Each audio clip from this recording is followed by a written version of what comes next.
Great. We have a great turnout tonight. Well, welcome everyone.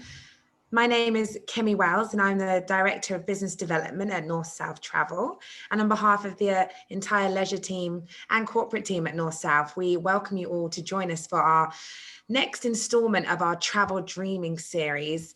And we are thrilled tonight to have Kent Phillips from Exodus Travels with us.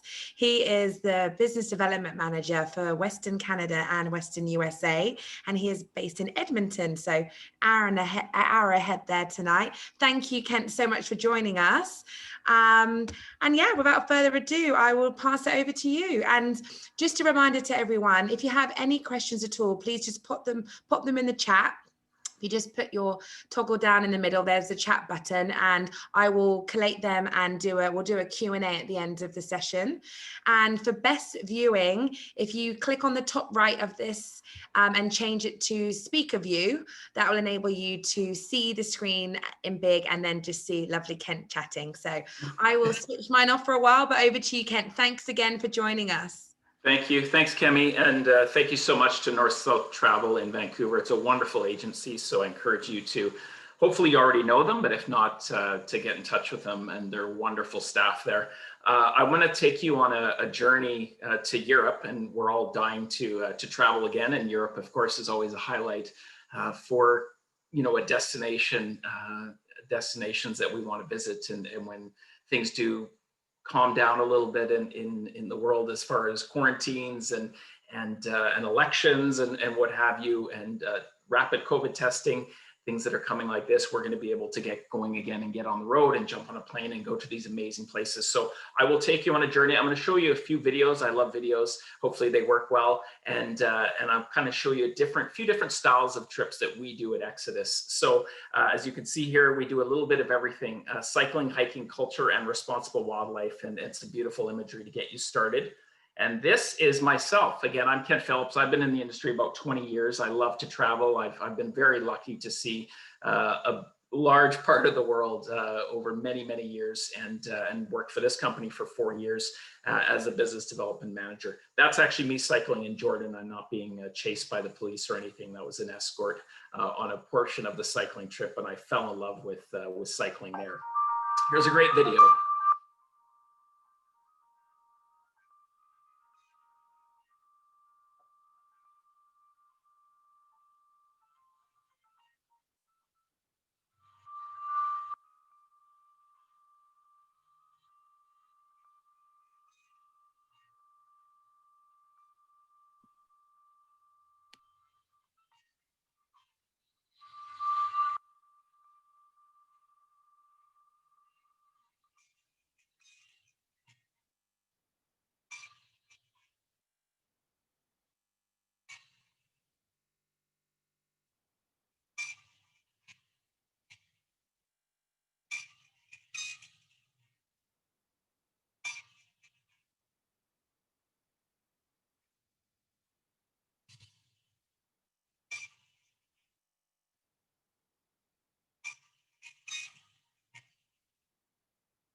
Doesn't that make you want to go away?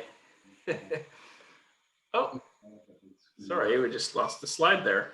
There we are.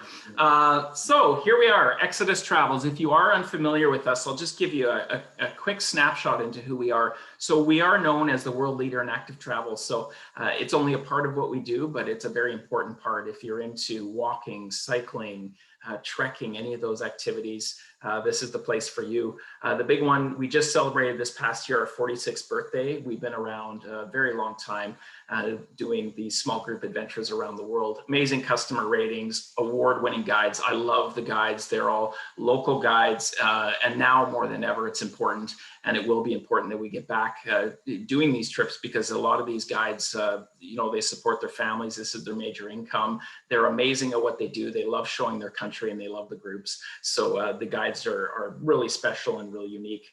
Small group sizes, again, people ask all the time, you know, how do we operate? What do your trips look like? Small group sizes will be imperative moving forward in the adventure travel market, for peace, for comfort.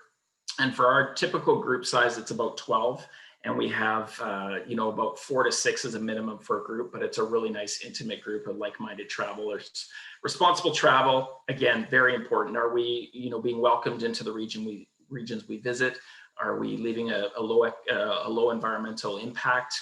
And these are things that are really important. And we are supporting local economies in these regions that we visit. Diverse and unique itineraries. So someone could want to go on a cycling trip of Italy. Someone might want to go on a walking holiday of Italy, or do neither and do a cultural experience trip in Italy. You'll get a little bit of everything there. Again, what does active mean? You know, if we are doing an active trip, how do I fit in? What am I prepared for? What is my level? So we'll rate all our trips, including our regular cultural trips as well. So on an active level from 1, actually we go as high as 9, if you can believe it. An example of a 7 would be a circuit of some of the traditional routes of the Tour de France we do. Most of the trips are going to fall in the 1 to 3. So, you know, most of us are fine with the 1. A lot of the trips that I've done are 2 and 3. And the great thing is you'll see a lot of people will kind of work their way up as they're very goal oriented and they want to see kind of where they fit in, or they're doing training for maybe to hike Kilimanjaro or do the Inca Trail in Peru. But again, you'll kind of see where you fit in, and then there's a lot more details, specific details on each trip about what to expect, whether it be altitude, elevation, conditions that you're going to be going, kilometers that you may cycle or walk on a particular trip. So really important there.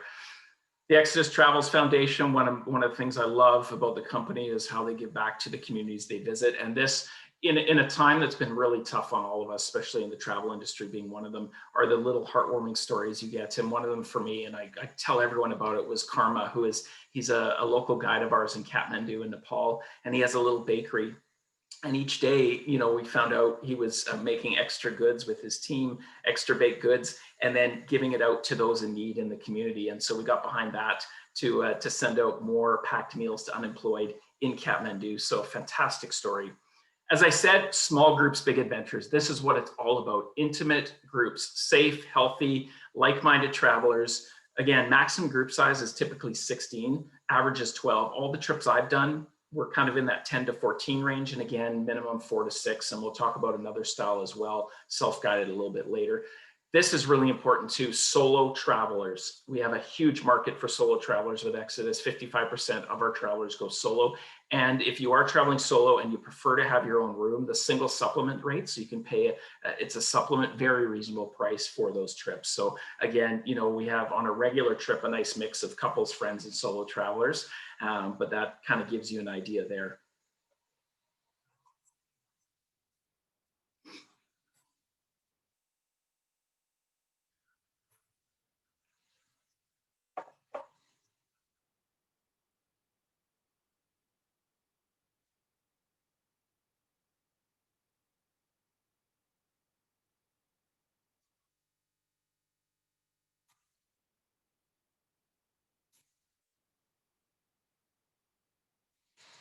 Again, how important are the guides? All the guides I've had have actually become really good friends with them, and more impressive is just their background and their knowledge.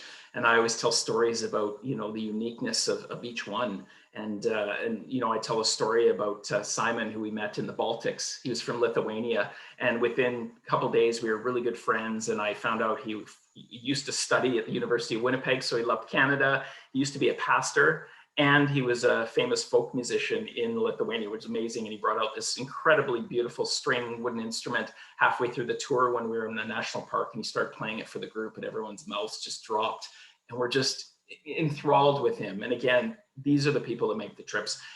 Handpicked accommodation, love it. So you'll see here some beautiful properties, a chateau in Loire up there with the pool, some of our converted farmhouses that we use in Europe when we do our trips. Another farmhouse down there in Tuscany for our walking and wine in Chianti, and the traditional truly coned homes that you get in Alberobello. And I have actually one of my photos from Italy from last year. Authentic, local, a lot of them family run, boutique style, memorable places that you're going to love talking about when you get home. And this is actually one of my pictures. This is an old distillery It was in a national park in Estonia when I was on that Baltics trip, 80 kilometers from Tallinn and the shores of the Baltic Sea. We were on a cycling trip. We get up to the front of the property, 27 rooms of this former distillery on this beautiful gardens. I wish I could show you the whole gardens, a little lagoon, beautiful greenhouse. And then down the road, we walked, it was just a kilometer down the road to this beautiful tavern, and had our meal there. And they had a little music going in the corner with some live music. And again, you know, just a breath of fresh air, somewhere out of the way of kind of mass tourism and away from the crowds. And you know, you can have a peaceful sleep, and it's all about refreshment and taking a break from our day to day, which I tell you what, I need that more than ever, and we all do.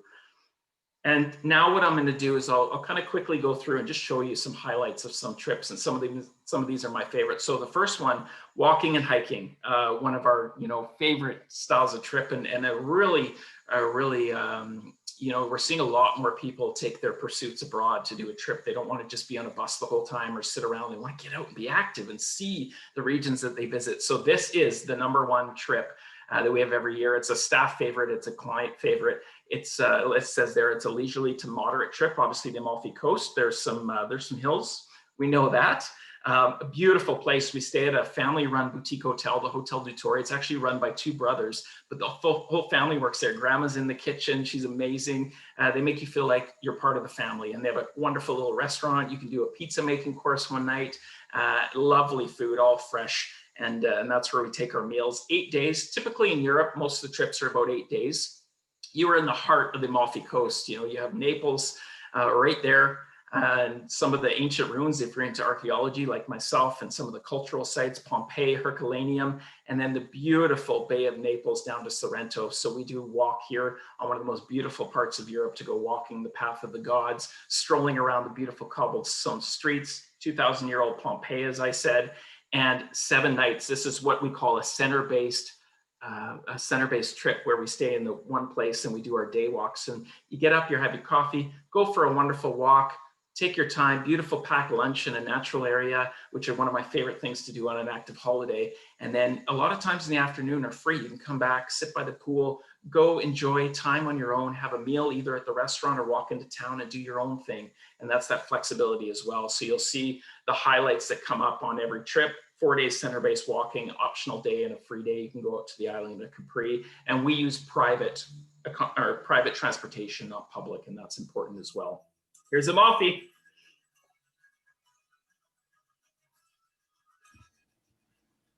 Sorry that the sound isn't working tonight. I'm not sure what's happening, but at least you can visually follow along.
Who wants to go? I do. I talk about this next trip, Portugal, one of my favorite places. I led a group there 2 years ago now, and I decided after that I'm going to retire there. Amazing, extremely affordable, incredible food and wine, some of the nicest people in Europe, very hospitable, very safe. And this one of our favorite trips. And I finally convinced my parents, who are in their mid-70s, to finally go on a trip that I recommended and somehow was connected to. So I sent them to Portugal to do a walking and wine tour. Again, as you saw there, leisurely, level 1. They are in their mid-70s. They love to walk, but nothing too strenuous. They love wine, they love food, and they wanted something different. And that's what they enjoyed. So flew into Porto, wonderful town to start, right along the Douro River. They have the port cellars right along the river with all the restaurants. You can walk around, beautiful place, cobblestone streets, a really enjoyable place to start your holiday and end as well, if that's where you're going to end. And then you explore the best of the Douro region on a wine tour. So discovering ancient wine cellars, quiet countryside, getting away again from it all in this beautiful countryside of this part of Portugal. And then 7 nights in 4- and 5-star hotels. So a couple different properties you stay in here. Lovely. I know my mom glowed about it. She loved the guides.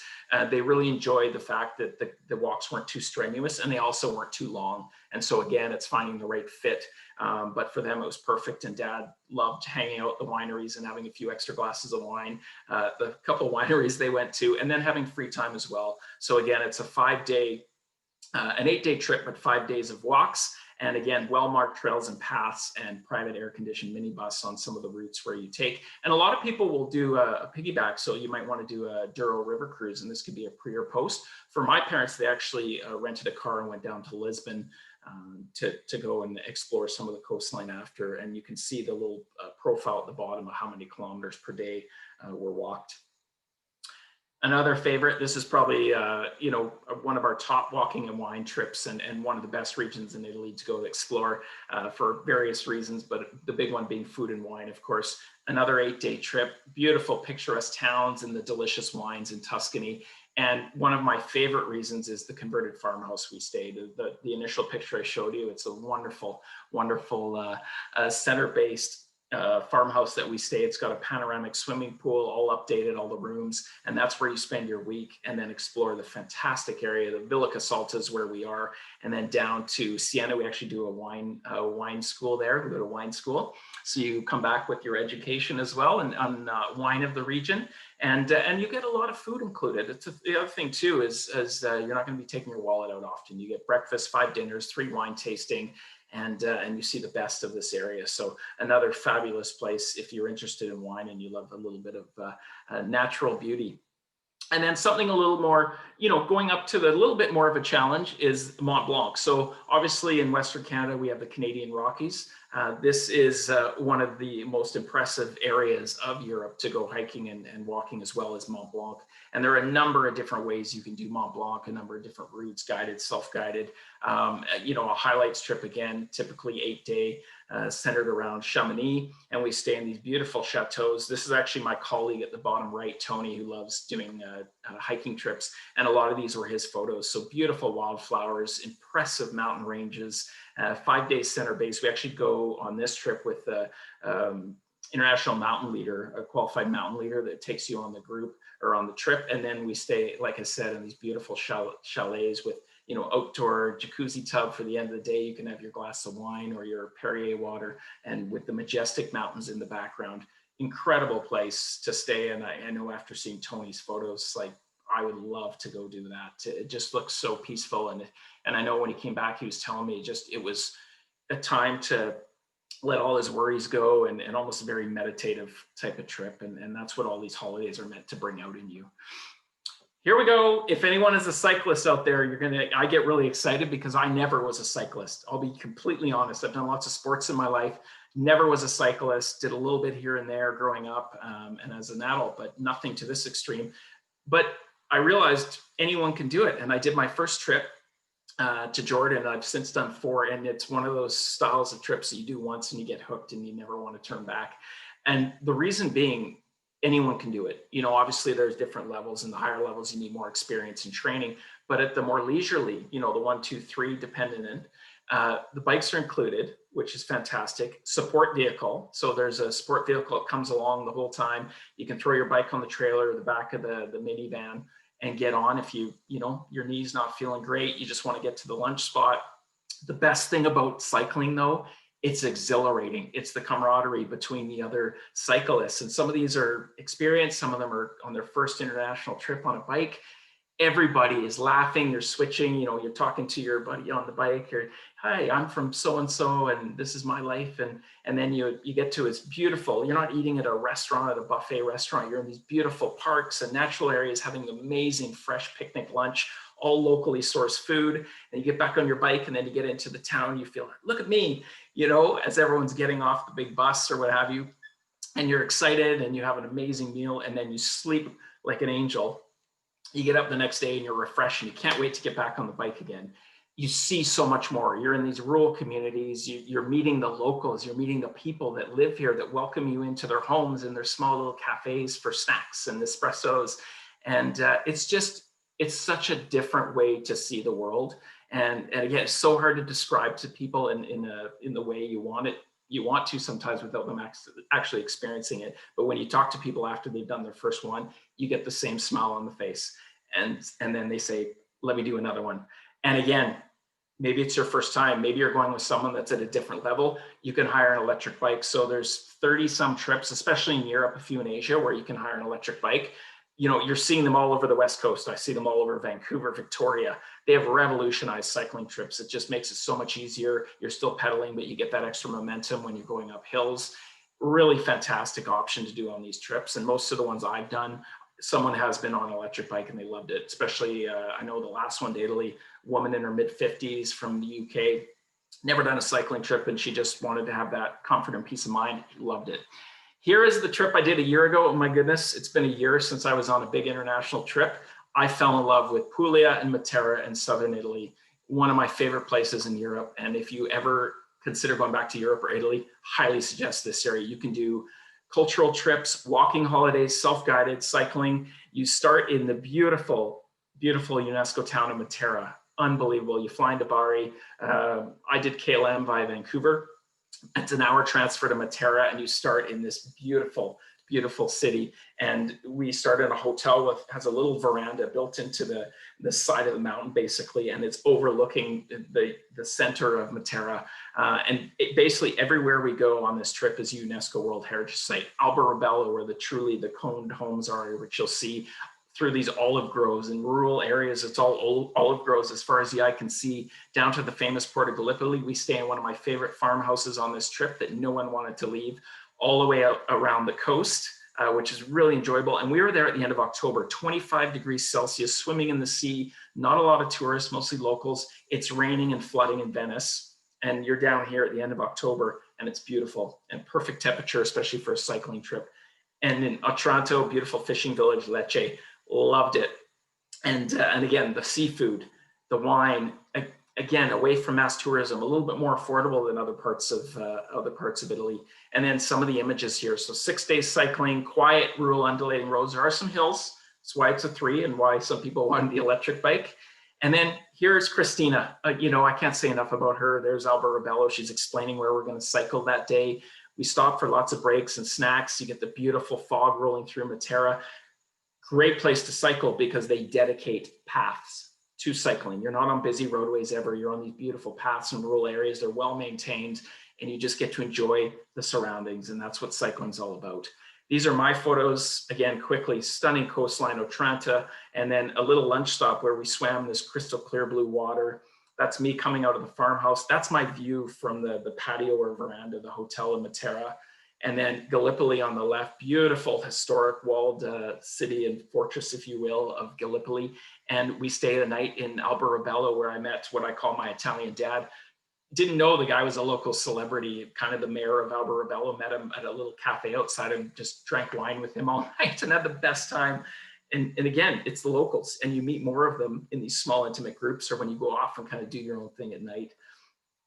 The farmhouse, 5-course meals, olive oil tasting. We got to go in the pool, had a gentleman coming around with €3 glasses of wine and beer, did a little bit of yoga, a few of us in the morning as the sun was rising. No one wanted to leave. Again, you're in this very peaceful location and what it's all about. And then another trip that I loved, this one I led a couple of years ago, Porto to Lisbon. So again, I showed you the Porto beginning for the walking wine. This is Porto going south along the Atlantic coast. Again, a premium trip, 8 days. Always have an extra time in Porto and Lisbon. Fantastic. Both of them really fun, great food, great to walk around, lots to explore. Premium accommodation along the way. One of the best coastal riding I've ever done anywhere. Just again, really peaceful, a lot of dedicated paths. You're not on busy roads at all. And some of the smaller little unique towns and villages we went through were just a laugh. The locals would sit with you and smile and kind of, take it all in. And then you get back on your bike and all the locals will be waving to you. It's just a really enjoyable experience. And then just some of the beautiful sights along the way. One of our lunch stops, these really neat striped homes along the coast. I call these the Dr. Seuss trees. One of the little towns we stopped for a snack and coffee, and just got to explore. And you can see quiet streets, really nice little places. One of our hotels, what you can see, this is in May, a little bit different. I love May as well. May and October are my two favorite times in Europe. In May, again, not a lot of tourists. We had the beach to ourselves.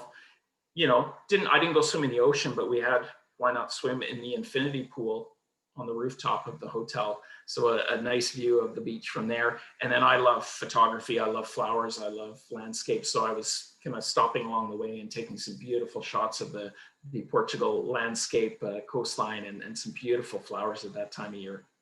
Finally, I think it's the last cycling one, the Baltics. And again, didn't know much about this part of Europe, former Soviet territory, and now just a wonderful region. Again, there's a cultural trip as well you can do. But the wonderful thing is you get the contrast between three countries. I actually flew into Helsinki and then did a 2-hour ferry over to Tallinn. Wonderful, you know, if you ever want an option to fly into Scandinavia and then head over on the ferry, it's a good experience.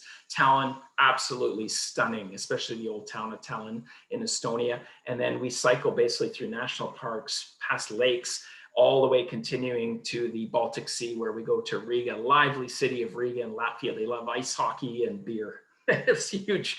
And then down through some more, we go to Sandu National Park, all the way to the coastline, the Curonian Spit, which is right on the west coast of Lithuania, and then cross all the way to Vilnius, kind of the undiscovered jewel of Eastern Europe and Lithuania. No one really talks about it, but it's one of the greenest cities I've ever seen. A beautiful river valley, lush little cycle paths. We did, and all the towns we did cycling within the cities, and kind of stopped along the way and had a really, really enjoyable time.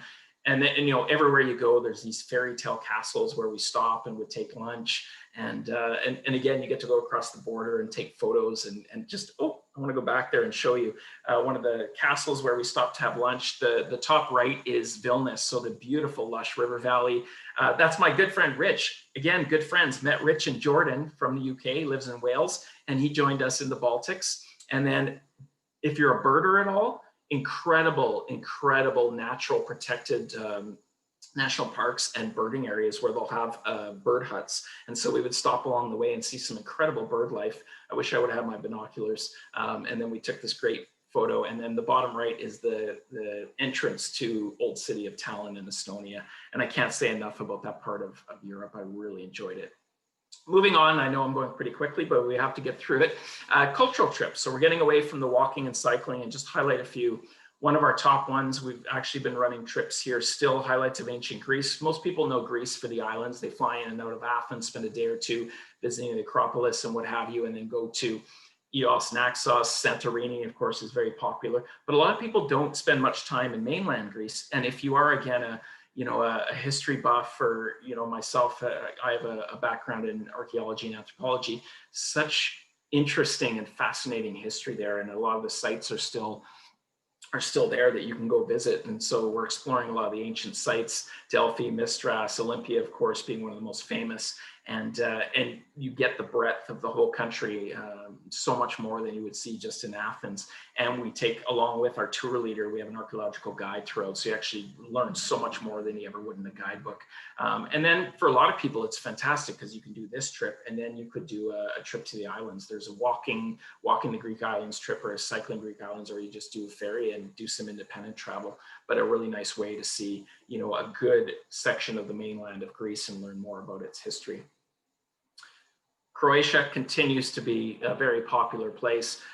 Dubrovnik and Dalmatian coast. We actually do a cycling trip, which is one of our most popular. This is the cultural trip. So visiting the Unesco cities of Split, Trogir, and Dubrovnik. And again, I don't recommend, Europe for me is not the best time, is not July and August, too hot, too busy. May and late September, October are the best times to go. We do a catamaran ride out to Lejet National Park. And if you're actually on the cycling trip, we actually cycle out there on an optional day. We do some cycling and ferries. So it's a very similar itinerary to what you see here. But the best thing about the coast is you do some mainland and then visit the islands too. Beautiful islands, Korčula being one of the most beautiful islands on the Croatian peninsula there. Private bus, catamaran, local ferry, public bus. Now the public bus, I say we don't use public buses, very, very short trip on that one. Typically our group is always on the private. 7 breakfast, picnic lunch, and everyone's favorite wine tasting that we'll do on that trip. And then a couple more, small ship cruising. So, you know, I know a lot of talk about cruising, especially big ship, large ship cruising, and if it's safe or not, and what are people's comfort levels. So this is getting into definitely, you know, more of a premium, I wouldn't say high-end luxury, but premium styles of trip. These are all-inclusive small ship expedition trips that we operate now. So they will include gratuities, arrival, departure, world-class expedition teams that will be there for every step of the way, especially when it comes to wildlife, and everything included on board.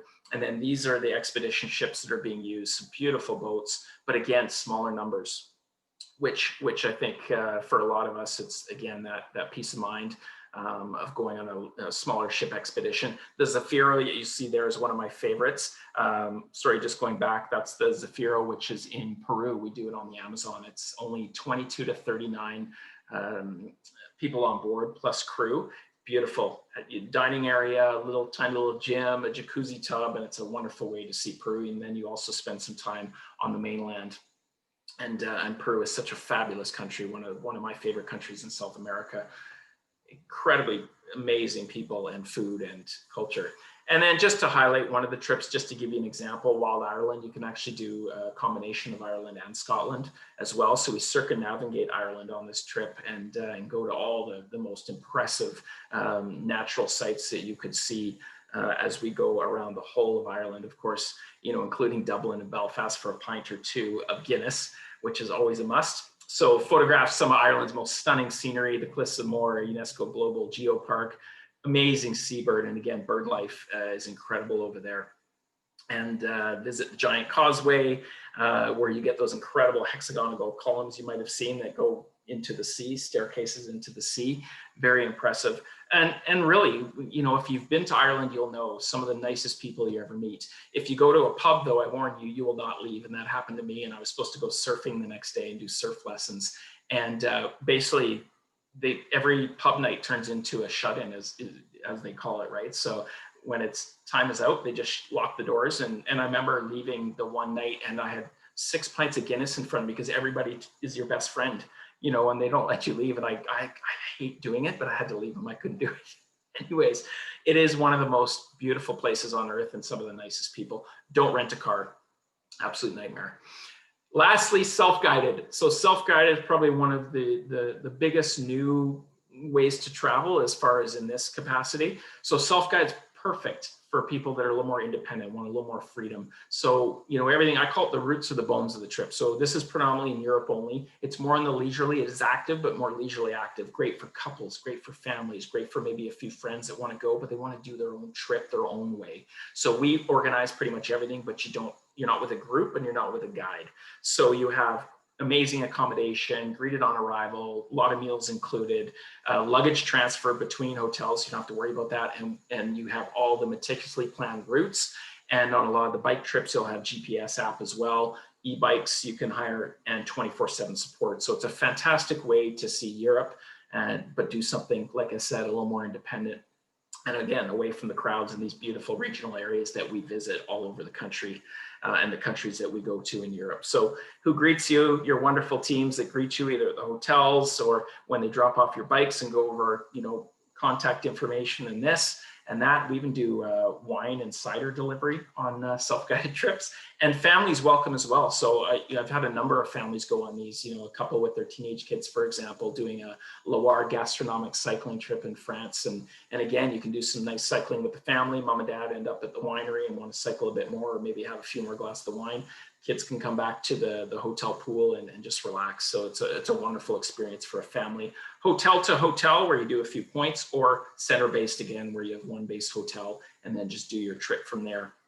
And then just quickly showing a few of the beautiful properties that you'll be staying in. So a lot of these are agriturismos, converted farmhouses. One of my favorites in Girona, Spain is the Catalan Classic Walk that we do. and staying in this beautiful property, and probably our number one self-guided trip, self-guided Loire gastronomic cycling. So, you know, less focus on the cycling, more focus on the wine and food. Again, 5-course meals, seeing some of the finest chateaus in this part of France and actually staying in them.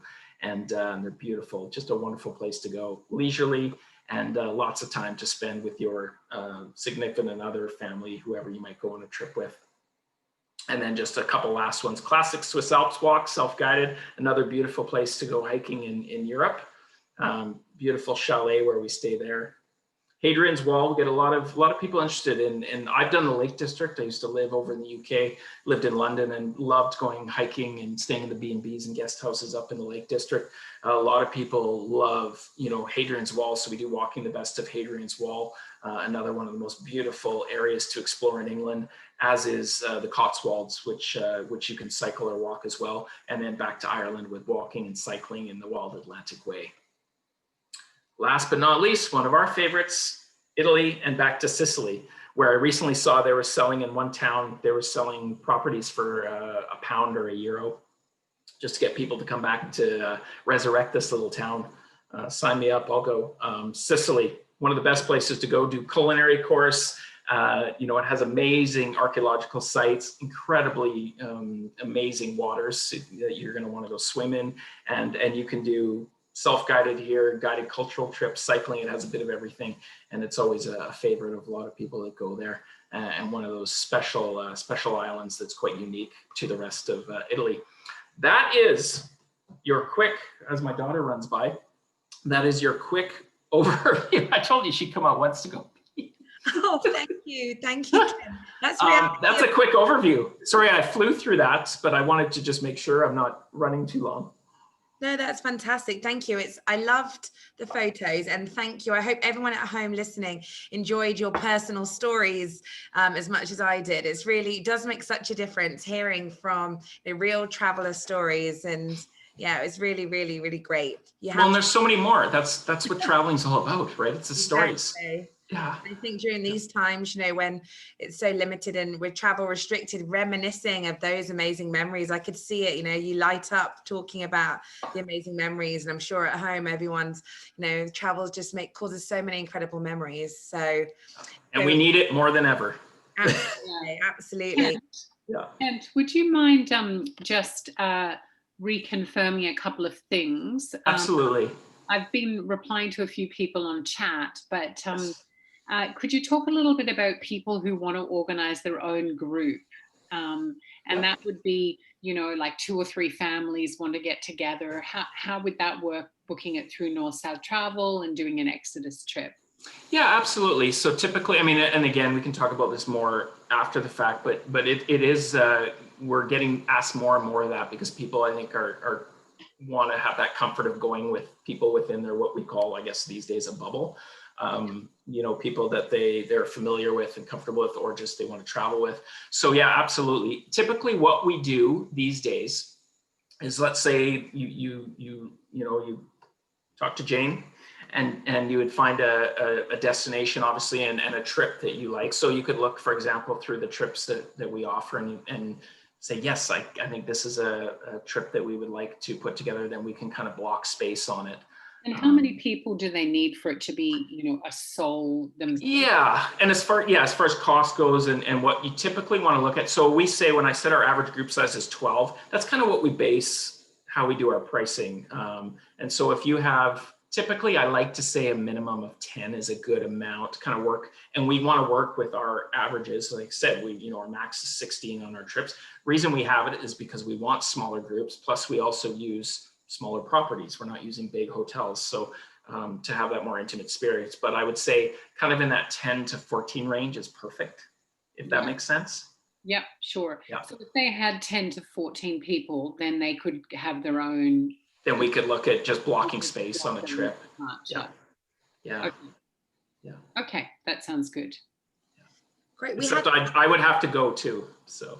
Kathy, are you ready to take me with you? We're all gonna go. And we had a few questions that were submitted before and a couple extras tonight as well.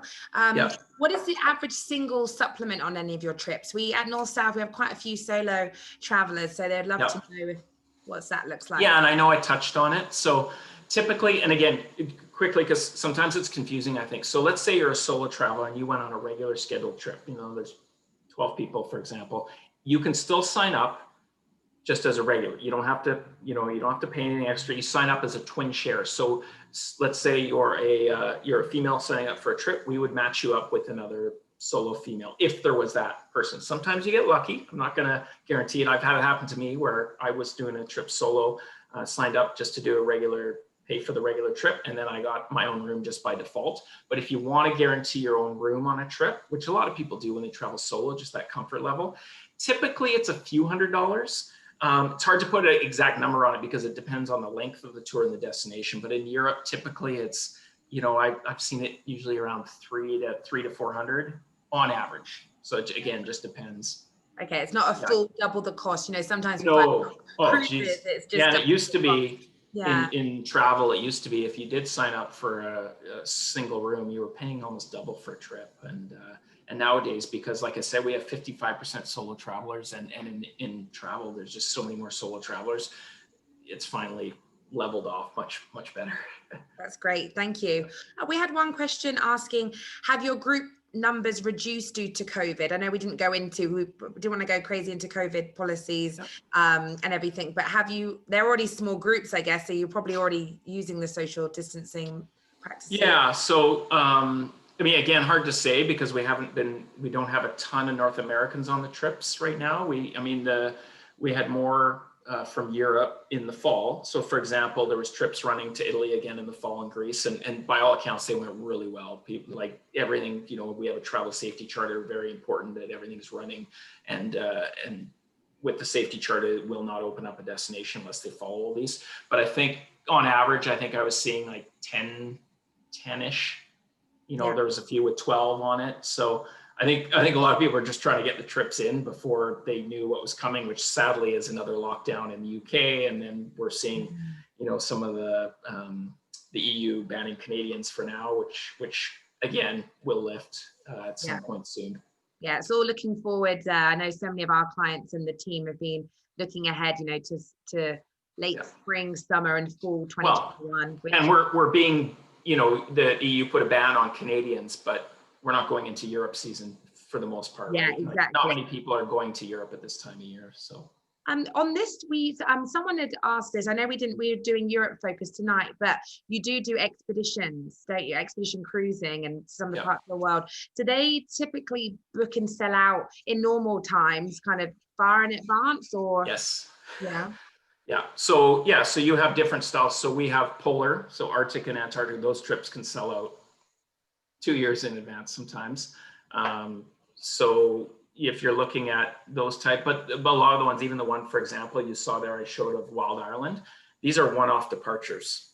So people know that, especially ones that have done these types of trips before, they know there's going to be that one departure only, and they only have, maybe 100 passengers, for example, on some of these expedition ships. So yes, they do sell out quite far in advance. And there still is quite a demand. There's still a demand for cruising in general, whether it be smaller or larger. It's become more popular than ever before. And the same with these small ship expeditions, absolutely. Yeah, great. Yeah. We touched on the minimum sizes for any private family groups or friend groups, but how about your guaranteed departure if you're just a solo or a couple booking on to one of your set dates? At what point do you normally say the tour is going to go ahead regardless of any more? Typically 4 to 6. So so we'll have, again, just to clarify, we'll have guaranteed departures, a lot of them, which are going no matter what. And then if it isn't guaranteed, which again are a lot of them, it's a minimum of 4 to 6. So you could have 2 couples, for example, when the trip's going to go, but we'll always tell you that. That's always very front and center, if you're looking at a particular trip, which it is, and what the minimums are. Yeah. Okay, great. Thank you. And the final question I have is, where are your travelers from? Because you're a European or English company even, I believe. So they're just wondering what the mix is, because sometimes North American companies, it's 90%, US and Canadians, but what's the mix with Exodus typically?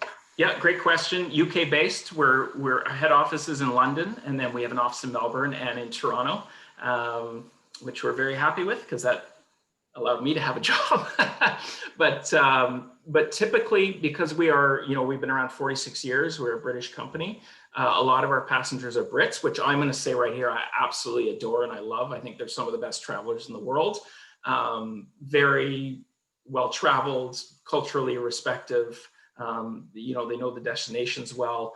I met some amazing people, but the great thing now is it's become more of a global company, and partly because of where we operate. So I would say still a good majority are from the UK, and then a smattering, if you will, of other European nations. And then you'll have a nice mix of Canadians, yay. So, and more Canadians all the time, which is wonderful. And then Aussies, Kiwis, and then a few Americans. So yeah, right. And I don't have the exact percentage, but yeah. That's Canada's bringing it up. That's amazing. Great. Well, I would like to take the time to thank you again, Ken. Really cool itineraries and truly something for everyone in all fitness levels. So we hope everyone at home has enjoyed joining us this evening. And Ken, thank you so much for a great presentation. Yeah, I thank you, and I appreciate you organizing this, and appreciate North South asking me to do this. They're, like I said, they're a wonderful agency, so please get in touch with them. And thank you for everyone taking time out of their busy days. And it's all about dreaming and planning and getting excited about getting on a plane again. Because we all want to go. We all are ready to go, and we want to get back to these beautiful places. Yes, for sure. And tonight we had some of our fantastic team joining us. We had Alvin, Anne, Jane, Lorraine, and Jackie. And we just wanted to let you all know that, we are still working, and the team are working full-time hours between us, and emails are being monitored, and we'd love to hear from you. And we just want to keep encouraging our clients to keep dreaming about travel for 2021 and 2022, and reach out to us anytime you need. But in the meantime, we wish you well, take care of yourselves, and we hope to see you for our next event, which is Japan on November 18th. Thank you. Wonderful. Thank you so much. And thanks again, Ken. And thanks to everyone for joining us. Take care. Okay, have a great night. Thank you. Bye. Have a great night. Bye-bye. Bye.